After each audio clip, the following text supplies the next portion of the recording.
Zoom. Yep. Nobody for the first item, the owner and the agent for the second item, and then I think an agent for the third item. Third item. Okay. Thank you. All right.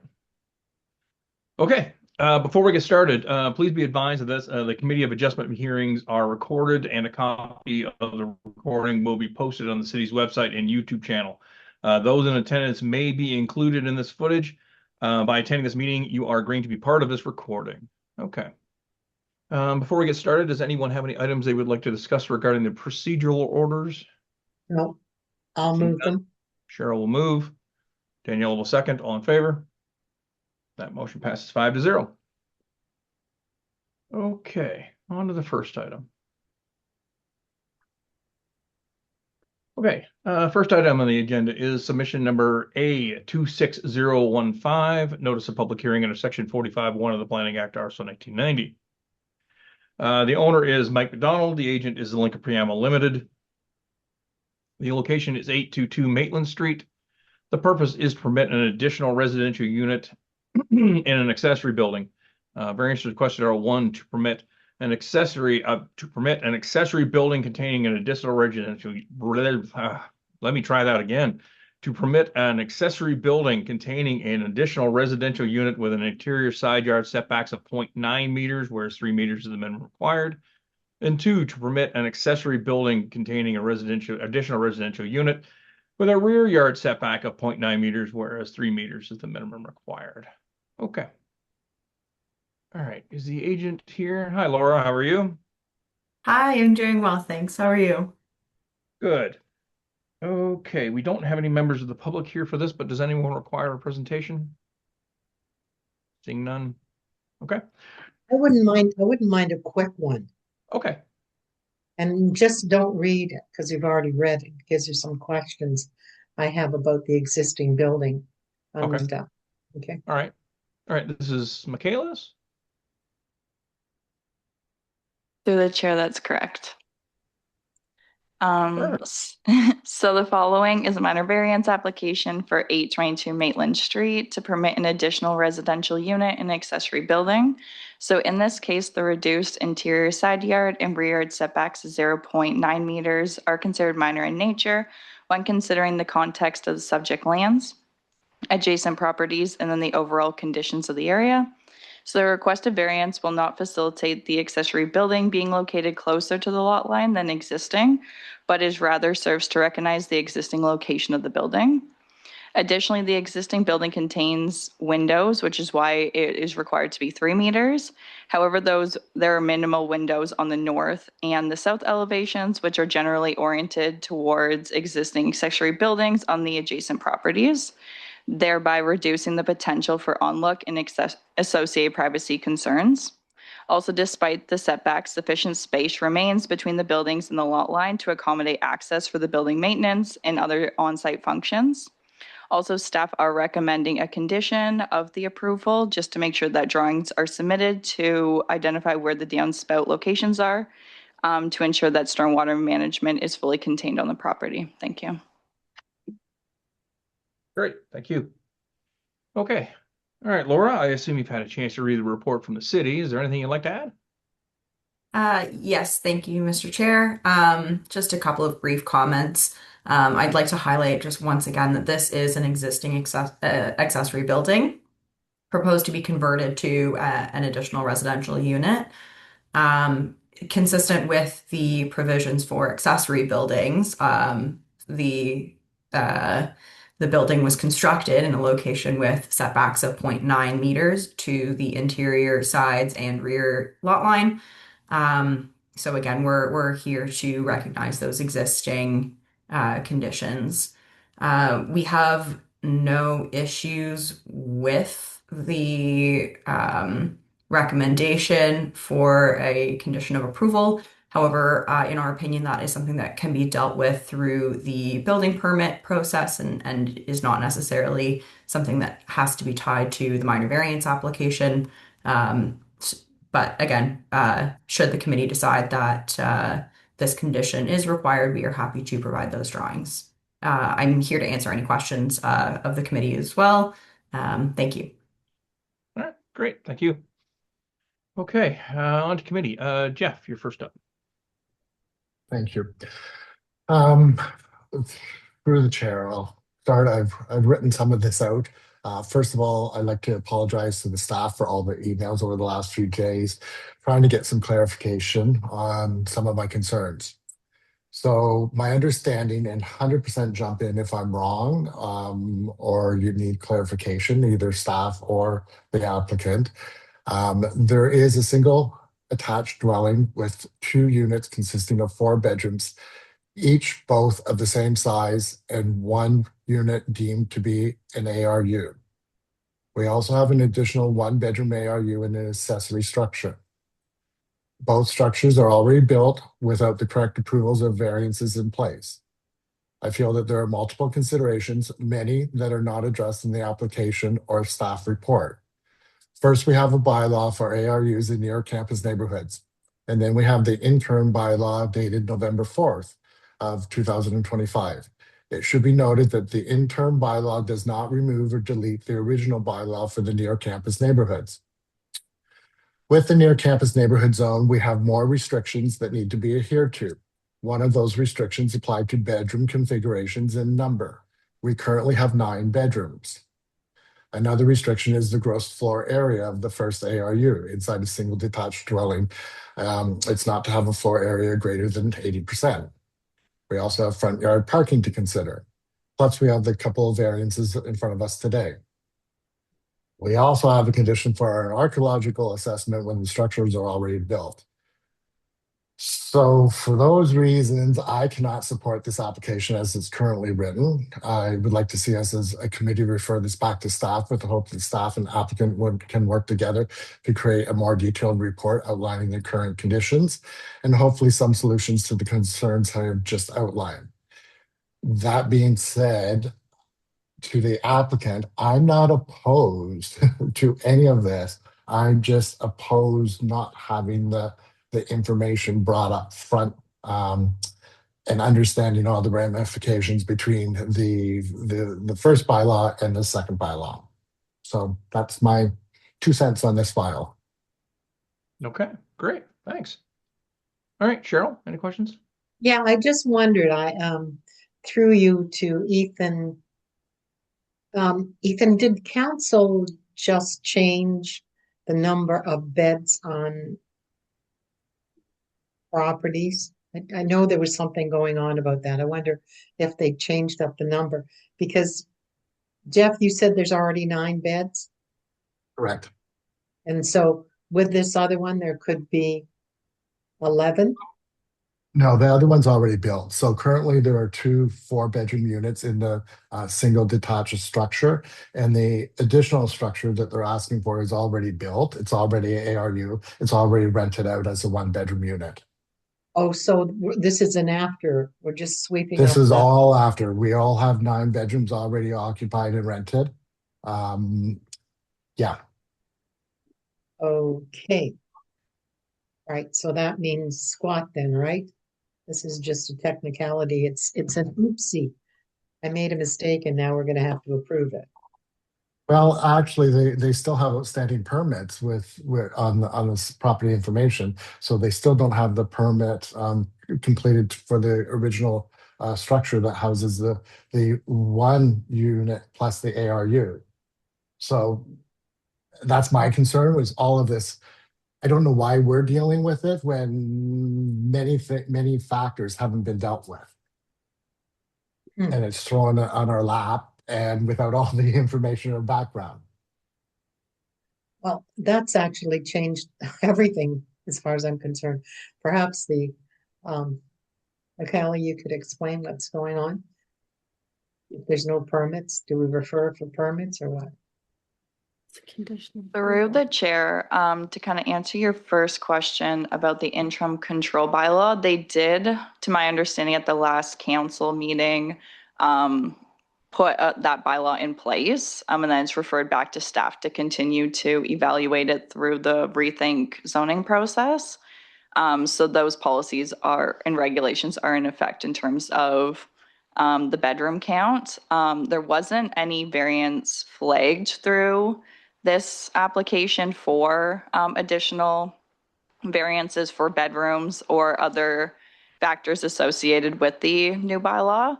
But when they do come in for their final permits and inspections, they would need to be in compliance with all those regulations, or another variance might be required at that time. Okay, thank you. Appreciate that. So we're not shutting the door right now.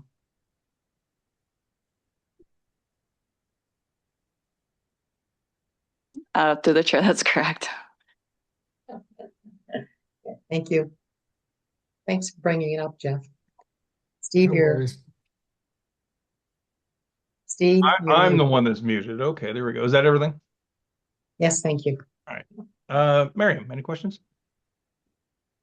No. Well, actually, I did have a question, and now it's like all muddled up in all of this new stuff that we're working through. Sorry, the bylaw that got passed through the chair, the bylaw that got passed, is that for 11 bedrooms or 9 bedrooms? Or was there a bylaw passed? I'm sorry, I'm this past council bylaw bedroom thing. Jeff, sorry, Jeff, you got an answer for that?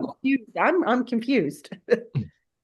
I can answer it if someone else doesn't want to step in, staff can answer it. But as I said, I reached out to multiple people over the last 3 days and management. So the ARU bylaw for near campus, and you have to understand it's near campus neighborhood that it comes first. The ARU bylaw for near campus neighborhood allows for 5 bedrooms in the principal unit plus 1 bedroom for each ARU. So in this case, we have 4 bedrooms in the main unit, plus we have 4 bedrooms in the second ARU, which isn't permitted under the bylaw for near campus neighborhoods. And now they're asking for another bedroom under another ARU. So under the original bylaw, under the ARUs, near campus bedrooms, near campus neighborhoods, you can't get that bedroom count to work. Then on top of it, the interim bylaw states that there is no bedroom cap on the bedrooms outside of the near campus neighborhoods. It is not applicable to inside because it says the bylaw is notwithstanding. So it's not deleting the original bylaw, it's on top of that bylaw. So first you have to deal with the near campus neighborhood bylaw. And then the interim bylaw states that you can have accessory structure consisting of 2 ARUs with a maximum of 3 bedrooms, or you can have an additional ARU in your current structure with the bedroom limits and then plus. So regardless how you cut it, whether you're just dealing with the ARU in the near campus neighborhoods, you're a maximum of 7 units, not in the current configuration. And the interim bylaw that was passed November the 5th by council that delays everything for a year and up to another year, you still can't get the 9 bedroom count. You can only get the 7 bedroom counts, again, with a different configuration, because the current configuration of 2 equal sized 4 bedroom units in a single structure, you can't, it doesn't meet either bylaw. So it's And like this is like calculus for me. Because it's what a you're math problem. Yeah, this is a math problem that has multi-layered brackets and Yeah. whatever, right? Right. So As most bylaws are, they're always I'm multiple. trying to And that's what Yeah. that's So why I this think we is should it. refer it back to staff and let So them then, okay, so organize it and come back to us. So we're not having to make the decision. And yes, I have more information, but that's only because literally I went up to management and directors yesterday saying, I need this information. And it was very difficult, like pulling teeth. But I did get confirmation that my reading is exactly what the intent of the bylaw, and I also got it from 2 counselors. So I'm Okay. pretty confident my understanding is accurate. But this should be coming from staff. So that's kind of like answering one of my questions, kind of, but the second question I have, and this is through to staff, or sorry, this is through to the owner. Has this land been disturbed because there's a conditional for archaeological? So I wanted to Well, go. Laura had her hand up for a bit there, so we'll Already in there. It's built, Marion. Okay. yeah. All right, thanks. Yeah. Okay. All right, Laura, you had your hand up there. I assume you had something you wanted to clarify. Yeah, just a couple of things. So, um, firstly, I would just like to elaborate a little bit on what is existing on subject lands today. There is through the building permit application, and what is officially on the subject lands is called a single detached dwelling with an additional residential unit inside.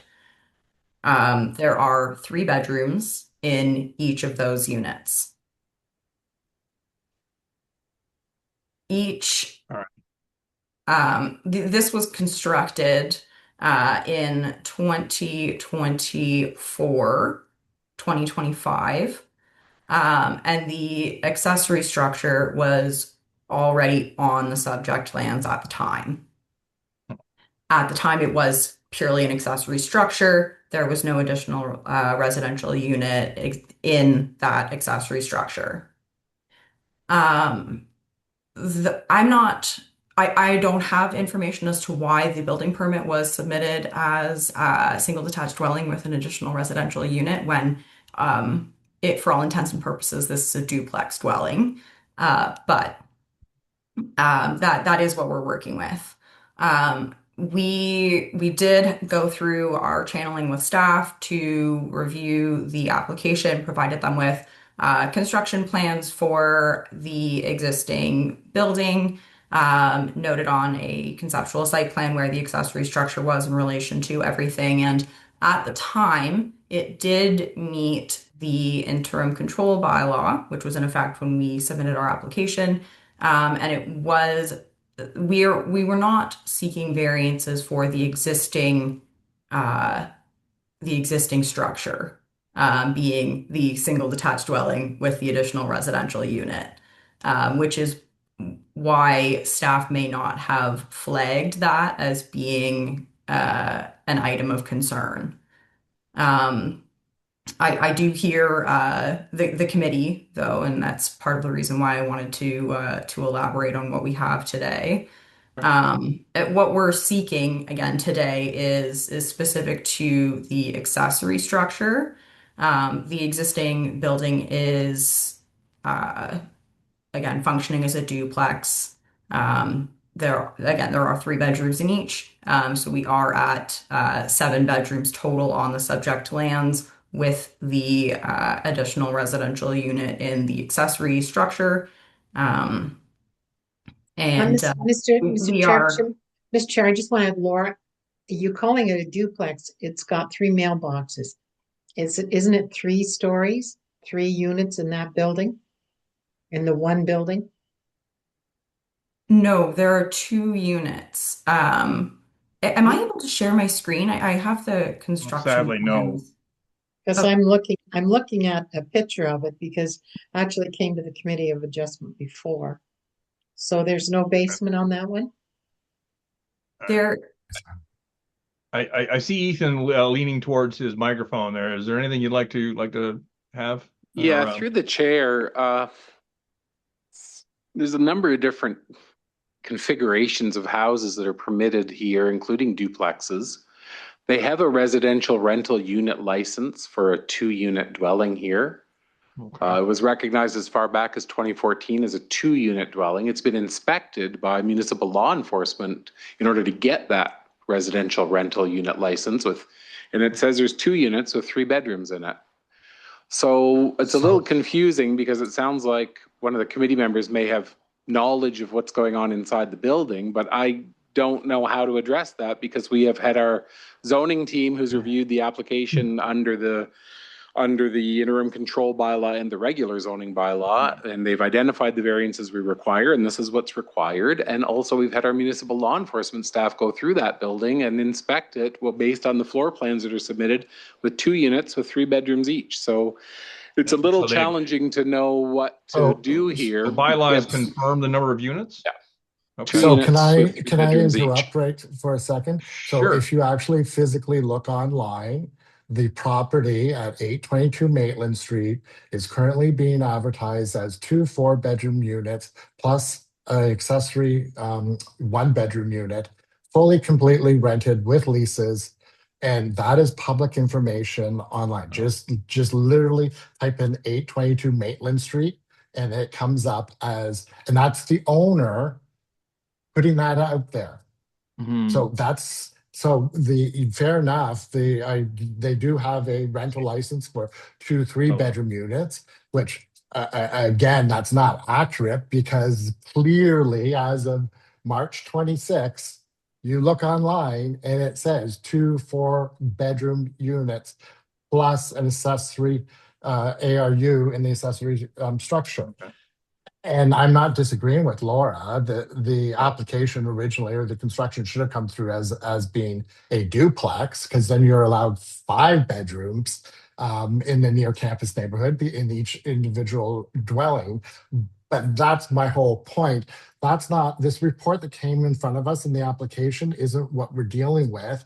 And I would like to ship it all back and let staff and the applicant come up Okay. with what is actually A, in place today, and B, can meet both of the bylaws. And it can exist. Like I can talk them through it to set it up, but that's not our job. Our job is to discuss what is in front of us. And I'm saying it's not accurate and staff and the applicant should work on it.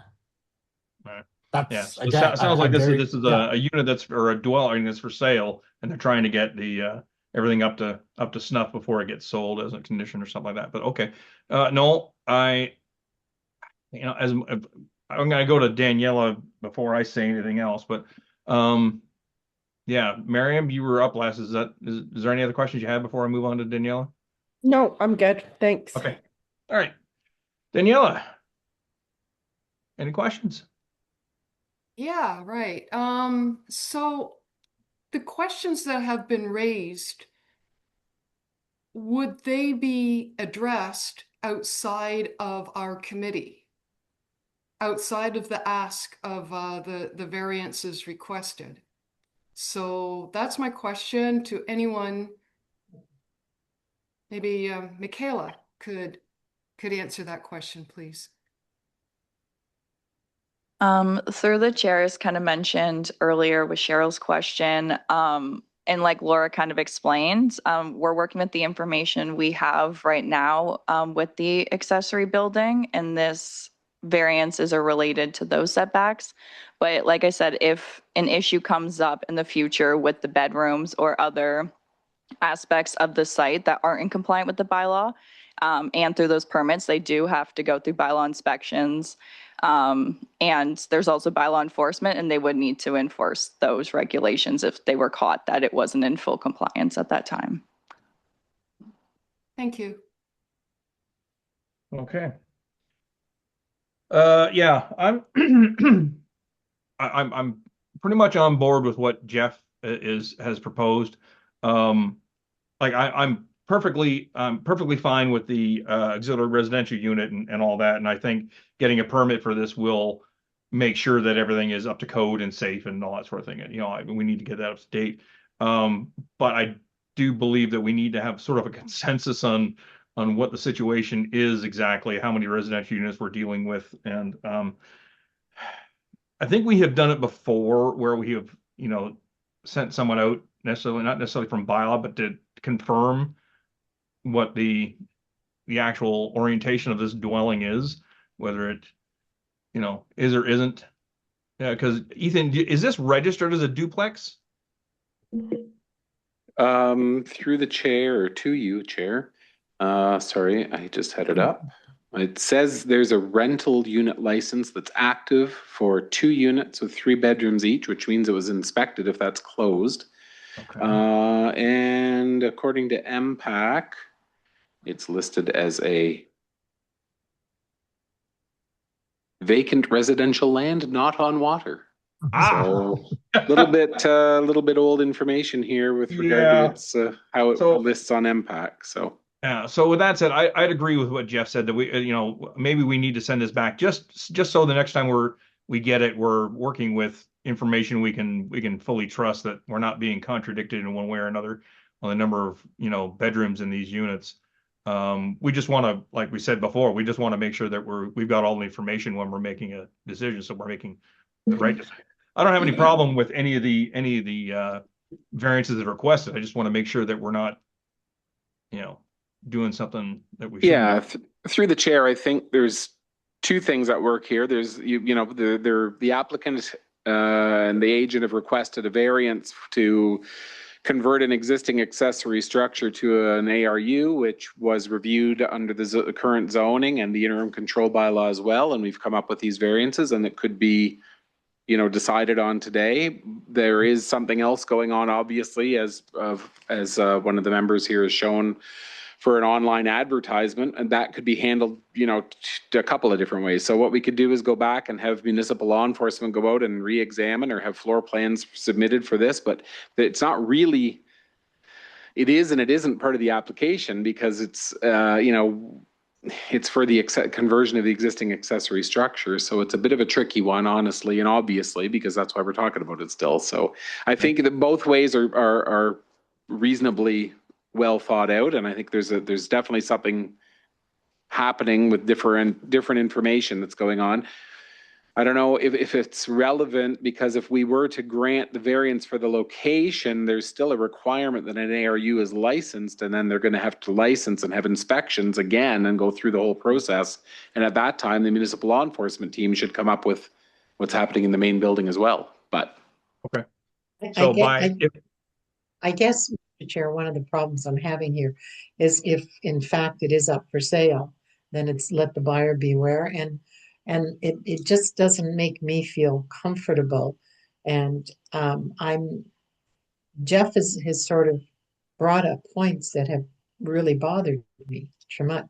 And I know it's not part of the application, and I've said many times, we can't jump into the field that we're not supposed to be in, but I think we've already jumped into that field. And I'm feeling uncomfortable, but I think a deferral back might solve it, because it doesn't have to take very much time and they can have it done properly. I just don't want to approve something that I feel isn't right. Yeah, I want to make sure that we're working with the correct information. Miriam, you got your hand up? Yeah, one of the things that I think is important for a committee member is maybe if we have an environmental scan, part of as part of the process. So if somebody is trying to sell a home or renting, that we are aware of this, just a quick environmental scan about the property, what's happening on in public. That's a conversation, Marion, for another day, honey. We can do that. Okay. Okay. But yeah, I guess I honestly didn't expect this application to be this involved, but any other questions or input? Let's defer. I'd like to make a motion to defer then, if that's okay. All right. If we were going to do that, we'll have to make a motion to defer and then to a date. All right. Miriam's made a motion to defer. Is there a date that we can? No, you have to, it's two Well, we'll parts. make Okay. Yeah, it's two parts. We have to make a motion to defer and then a date Yes. no sooner than. Jeff, is that a second? Second. Okay. And we've got a motion to defer and a second. There's no further discussion. All in favor? Opposed? All right, that motion passes 4-1. Okay, Ethan, I guess we have to pick a date. I suppose the sooner the better, but yeah, to you, Mr. Chair, we have the soonest we could probably get it advertised, recirculated, etc., would be let me think here. Now that we have internal, it could probably go on the 16th of April, but maybe if it's, the well, 23rd we would make a would motion just no be as sooner good. than. Yeah, no sooner than. Yeah, No sooner than April 16th. yeah. That way, if it's a little later, that we're still in. I'll move that. I'll move that. Okay. Sure, we'll move the deferral date of no sooner than April 16th. Jeff, is that a second? All right, Jeff will second. There's no further discussion. All in favor? Opposed? There you go. All right, that You could motion have voted passes for that, Danielle.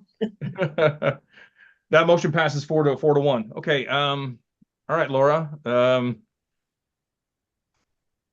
not sure where to tell you to go from here. I will Ethan? figure something out. All right. Yeah, feel free to reach out to myself or Michaela, and we'll engage zoning as soon as possible and just get a thorough review of what's going on here. Yeah, as long as we come back with some sort of concrete, we have one set of number of units and how it is actually classified and so on and so forth. Just as long as we have something that we can concrete say is that the way it actually is situated, I think we're okay with that. Like I don't think anybody here has a problem with the auxiliary rental unit. I'm only speaking for myself, but it's just we just want to make sure we're working with clear data. All right. I also think it's very important that it's indicated that it's in the near campus neighborhood, because that is what's going to come back and bite everyone. The rules definitely change once it hits that near campus area. So, all right, Laura. Well, I guess we'll see you in a little bit. Excellent. Looking forward to it. Oh, I'm sure. All right. Well, thank you for coming. Thank you. Have a good afternoon. You too. Okay. It was a barn burner. Jeez. Oh, yeah. Or, I blame Jeff. sorry. You and your stupid research. No, oh, okay. All right. Next item on the agenda is submission number A26016. Notice of public hearing under section 45(1) of the Planning Act, RSL 1990. The owner is Ivy Homes Limited. Location is 351 Oxford Street East. The purpose is to permit a duplex dwelling.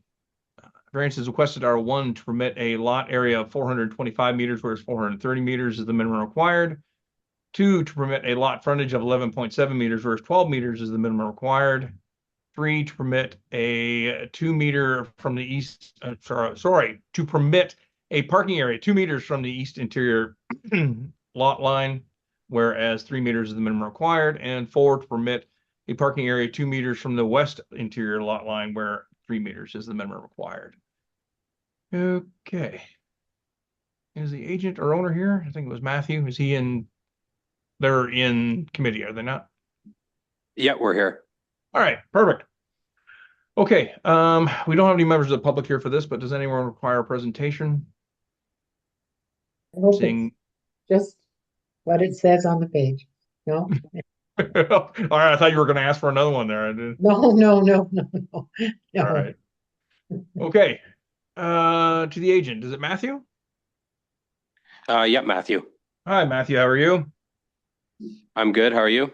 Good. Okay. I assume you've had a chance to read the report from the city. Is there anything you'd like to add? Nope, I'm good to go. Okay. Wonderful. All right. Again, we don't have any members of the public here for this, so I can go directly to committee. Cheryl, you're first up. Or change, Mr. Chair. No, I don't have any questions. All right. Daniela. No, I have no questions. Thank you. All right. Miriam. No questions. Thank you. All right. Jeff. I have no questions, but I need to comment. All right.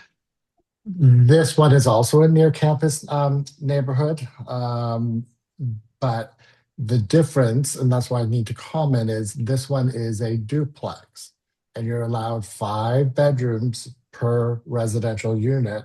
So therefore, they're allowed 10 bedrooms in total in this duplex. So that's the differentiation between the last file, one of them. So that's why I have no problem with this, and I can support it. Okay. Yeah. All right. The only question and or / comment I have is along the lines of what exactly Jeff said. This is a near campus area, and so we're allowed 10 units. But on the drawings that we have in the, I believe in the basement, there's 1 bedroom, and then there's a den with a walk-in closet and its own bathroom, and an office with a walk-in closet and its own bathroom, which would put it over the 10 units. So I am trusting the owner and such that those will legitimately be a den and an office. So, okay. With that said, Are you asking him a question? I am not. I am just sort of making a comment of an observation that, how many times have we seen an application that something was listed as a den, which, or an office. So the sort of thing that perks your attention is each one of them has its own bathroom and its own walk-in closet. So, but there we go. That's just my observation. Well, So he'll have to have home inspection to get the license anyway. yeah, all that stuff will have to be inspected. So Yeah. All right. With that said, is there any other questions? Miriam, you've got a thumbs up. I don't know if that's a no. You're I muted. have a thumbs up. You had a thumbs up for a second there. Oh, okay, sorry. No, I just didn't. I like Okay. the application, so I'd be willing to move it. Okay, well, that's where we're at. So, all right, Miriam will move the application. Jeff will second. All right, Jeff will second. If there's no further discussion, all in favor? That motion passes 5-0.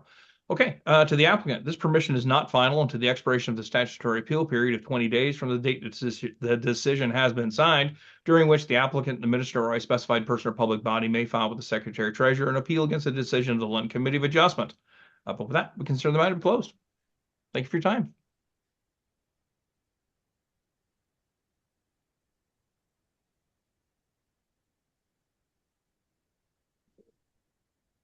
Okay.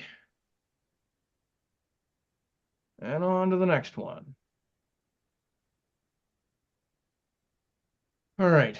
Next item on the agenda is submission number A26017. Notice of penalty. Goodness, my tongue today is not working well. Notice of public hearing under Section 45(1) of the Planning Act, RSO 1990. The owner is Akardi Kala Investments Limited. The location is 2130 Canes Road. The purpose is to permit a permanent outdoor patio associated with a restaurant. The variances requested are: 1, to permit a patio where a lot line adjoins lands where are in a residential zone class, whereas no patio shall be permitted where any lot line adjoins lands that which are excuse me, in a residential zone class which are not in combination with another zone or separate therefrom by a lane. Okay. Is the agent here? Good Committee afternoon. room as well. I'm an agent for Jess Jaycee, who is a tenant of the owner. I'm with Nichols and Sheffield Architects, and we've done a number of projects with Jess Jaycee, who's a respected restaurateur in the city of London with Craft Pharmacy, formerly the River Room, Baron Frankie's at the Market, and one of her more recent openings, Los Olivos, in the Riverbend neighborhood. Thank you. Great. Okay. We do have members of the public here, so I am going to ask for a presentation on this. Is this Michaela's again? She's got a full day. Through the chair, it is my file. So the following is a minor variance application for 2130 Canes Road to permit a permanent outdoor patio associated with the restaurant. And in this instance, a variance is required as the subject lands are in a condominium and directly abut a private road. While the private road functions as an internal access for the condominium, it does not meet the definition of a lane under the zoning bylaw. Additionally, the residential zone applied to the condominium extends over the private road. Therefore, the lot line adjacent to the proposed patio location adjoins a residential zone. If the lands had a lane as defined in the zoning bylaw, a variance would not be required, as patios in such locations are subject to different regulations. And within the context of the subject lands, surrounding properties, and broader area conditions, staff are the opinion that the requested variance is minor in nature.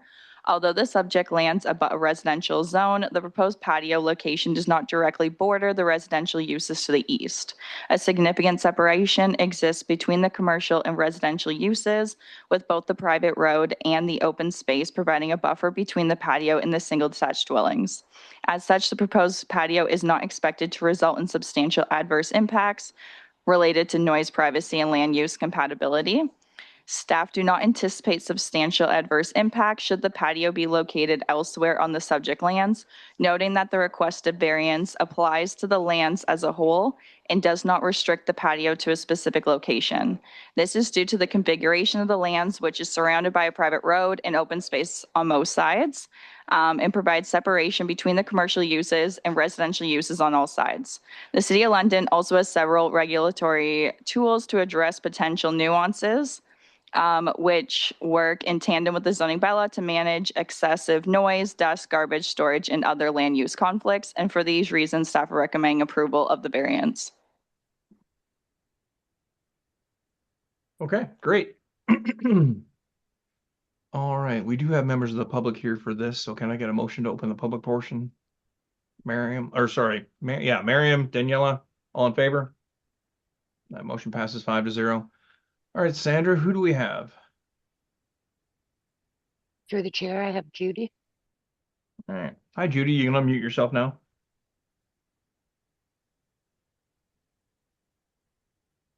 Little microphone to lower. Can you hear me? Can you hear me? Just fine. Yeah, we can hear you just fine. Yeah, okay. I'm a resident here.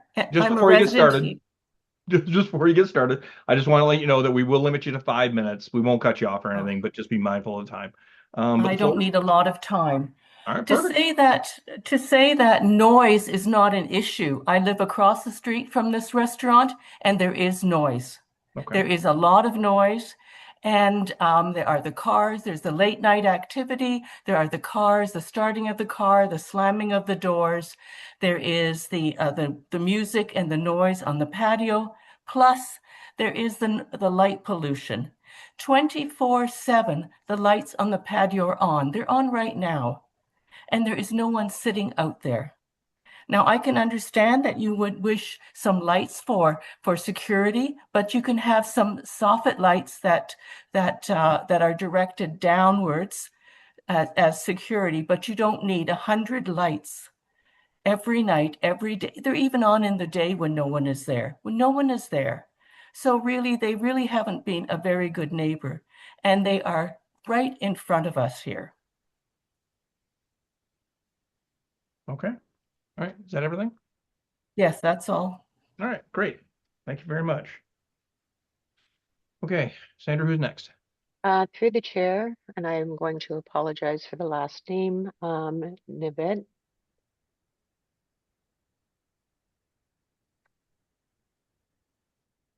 All right. Hi, Nivette. How are you? You can unmute yourself now.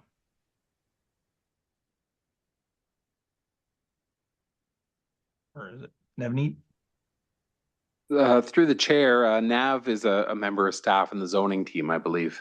Oh, okay. It's got it under public. Sorry, Okay. it's her first time coming out to the committee, so maybe got renamed or okay. renumbered. Great. Sorry about the confusion. No problem. Okay. We live on confusion. Oh yes, it's controlled chaos. Okay. I did have a couple of members that we had a Pat Heron and a Gabe and a Lynn that were registered. Is there no one in committee room, Ethan? No, through the chair, there's no other members of the public or anyone here. Okay. All right. It doesn't look like we have anybody else in online either. So, all right. With that said, can I get a motion to close the public portion? I have a Cheryl. question. Sorry, Sure. before we close. Before we close, okay. Am I able to ask a question that a member of the public could answer? Sure. You know, if it's specifically, something she would be able to answer. Pertaining, yes. I was just wondering if there were ever any complaints made to bylaw pertaining to these nuisances that that she and many others have complained about that property. I think Judy's muted. Yeah, Judy, you can unmute yourself. I seem to be here on my own. I expected there to be several other people, including Siftons, to be here, and the Owners Council as well, so I don't know where they are. But Okay. there have been ongoing complaints on our street about this, and we have complained to Sifton, and we've also complained, who no longer owns the property, and we have also complained to Gold Bricks, who owns the property.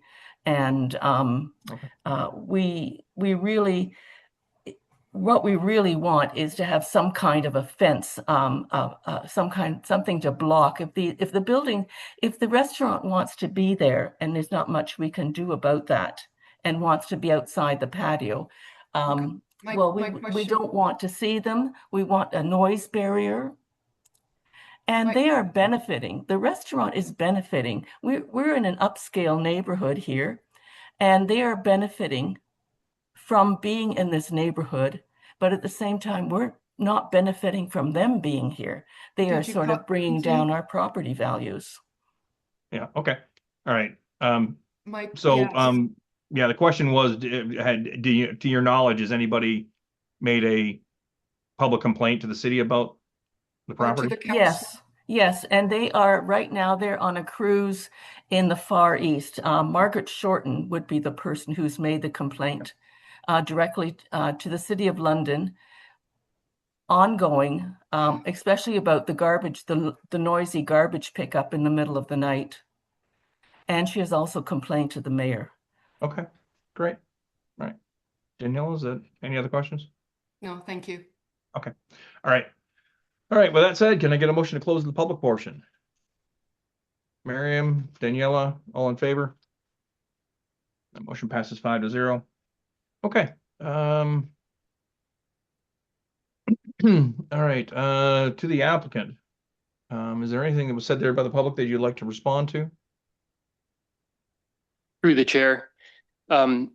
Yes, I understand the complaint about the lights being on all the time. I would make a suggestion that perhaps if this were to be approved, we could compel the owner of Los Olivos to put those lights on a timer. There's string type patio lights that are strung over it, and I don't think it would be very difficult for them to put those on a timer.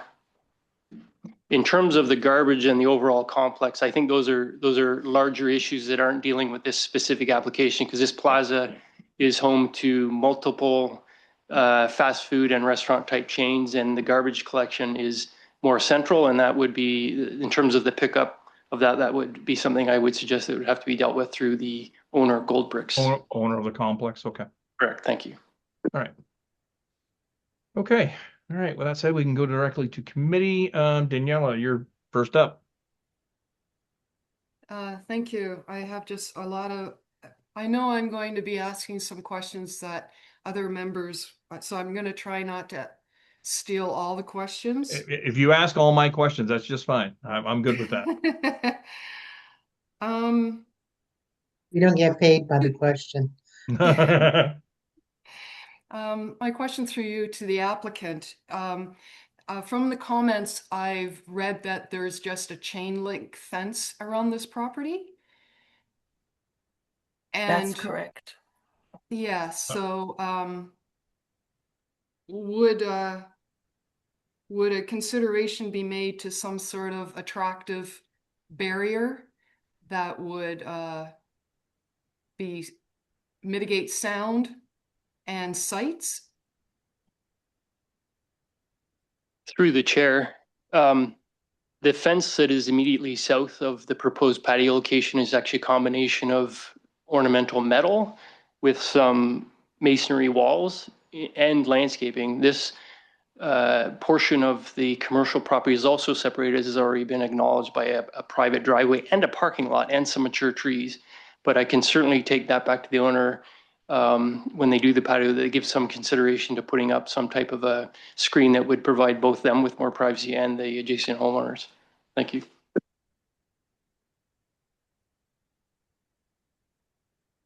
All right. Is that everything, Daniela?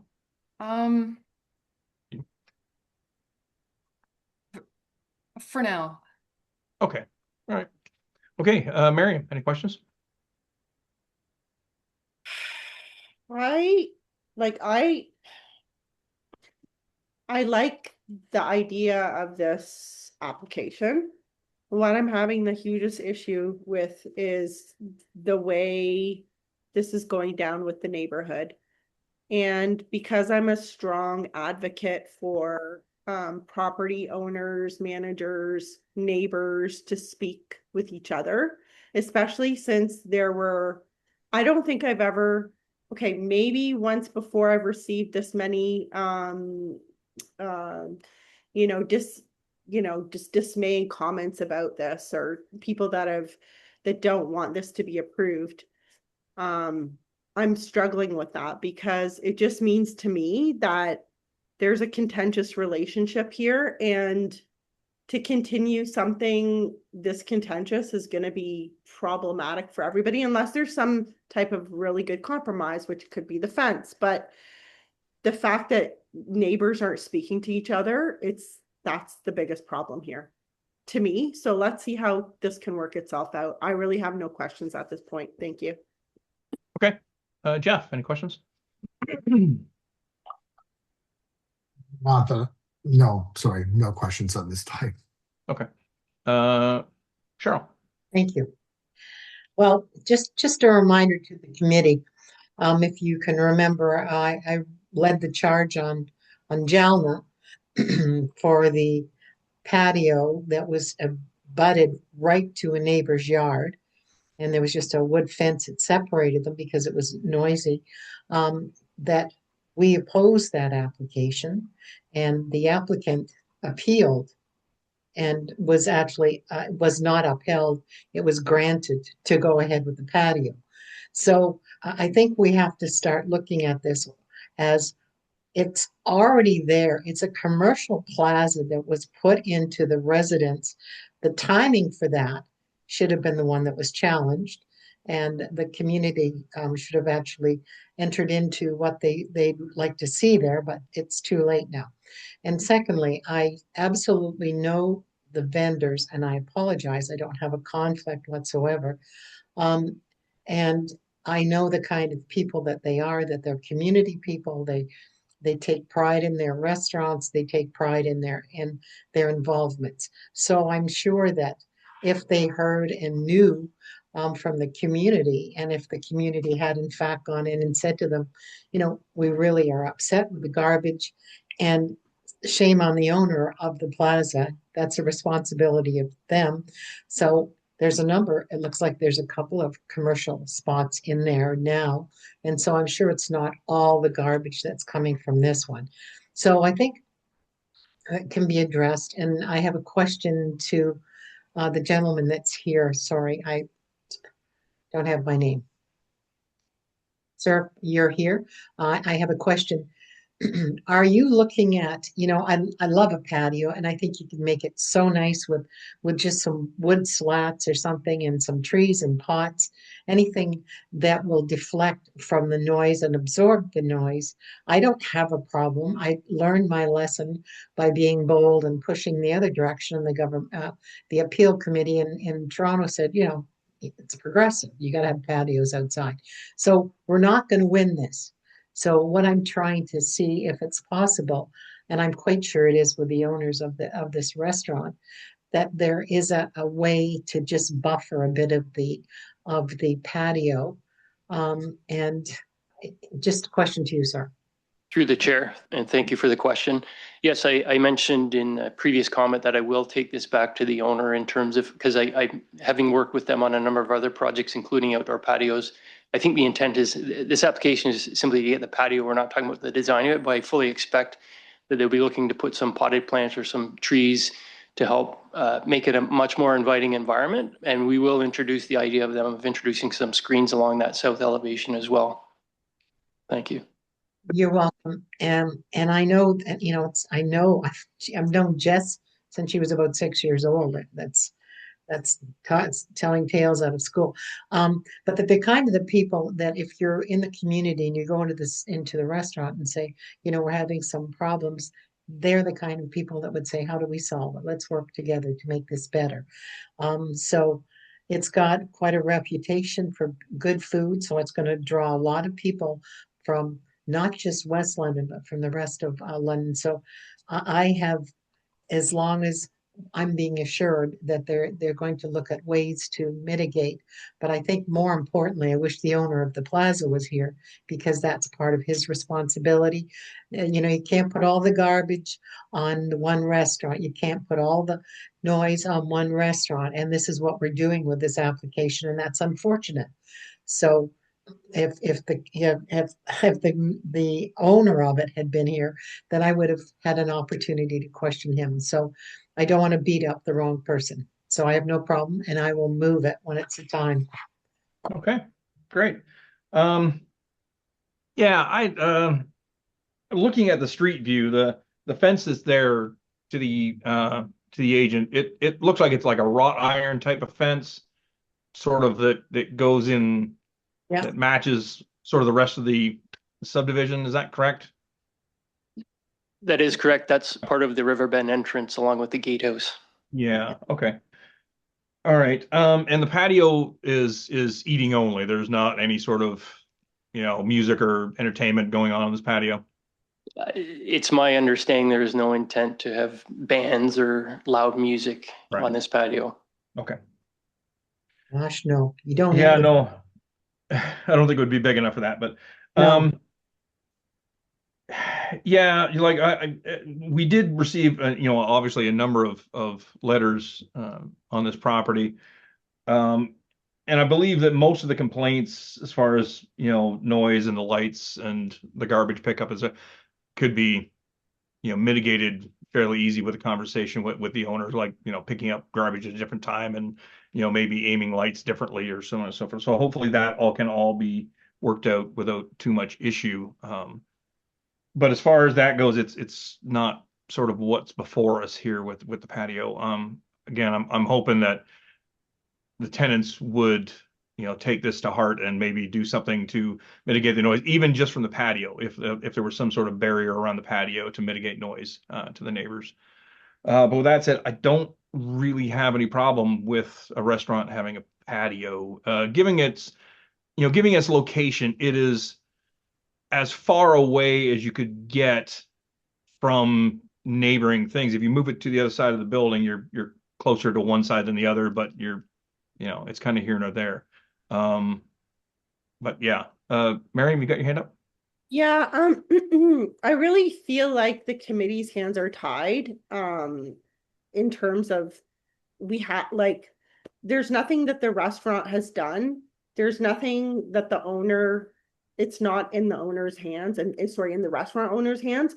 Is there anything committee can do? And maybe this is through to staff, through you, Chair, through to staff, where we can have something out to the owner saying that this must be done. Like, I don't know if there's anything we can do. No. We can only deal with this. We can only deal with this application. Yeah. Yeah, again, we're going to run in a challenging space here, but I mean, again, there's and maybe this is, unfortunately, Judy there is the only spokesperson for the whole neighborhood. But complaints is the way that things get done, unfortunately, in the city of London, or for better or for worse. So noise complaints about garbage storage, complaints again about improper maintenance of parking areas, about lights being too bright. All of those things are things that can be done. I think as a committee, it's difficult to do it as a group, but I would encourage the applicant or the neighbors, if they are seeing something that is causing them trouble with regard to noise, maintenance, garbage, all those kind of things, that they can make complaints, and that would be directed at the property owner, not at the individual restaurant owner. Okay. Danielle, you got your hand up? Oh, can I just keep on? Oh yeah, absolutely. Yeah, we'll sorry. move on to Danielle afterward. Thank you, Ethan. I think that that's great. And I think that if there's something to be said, like, we make this decision, but also recognize the fact that the owner needs to, like, I don't know if there's if we can do like an asterisk, but that's my only thing here, because I too I'm going to accept the application, but I feel really, really horribly about the neighborhood. Yeah. Miriam, contact the counselor Okay. from that area. Yeah, that's our only sort of asterisk. Sadly, we can't enforce a lot of that stuff. Yep. All right, Daniela, you had your hand up. Yeah, I was going to propose some kind of fencing or vegetation or something. I know that a lot of it is on the owner, but if it were a condition of the approval, it might put some pressure on the owner All right. to cooperate with that and make the property a little better for the neighborhood. Okay. I don't know if that is something that we're able to do or not.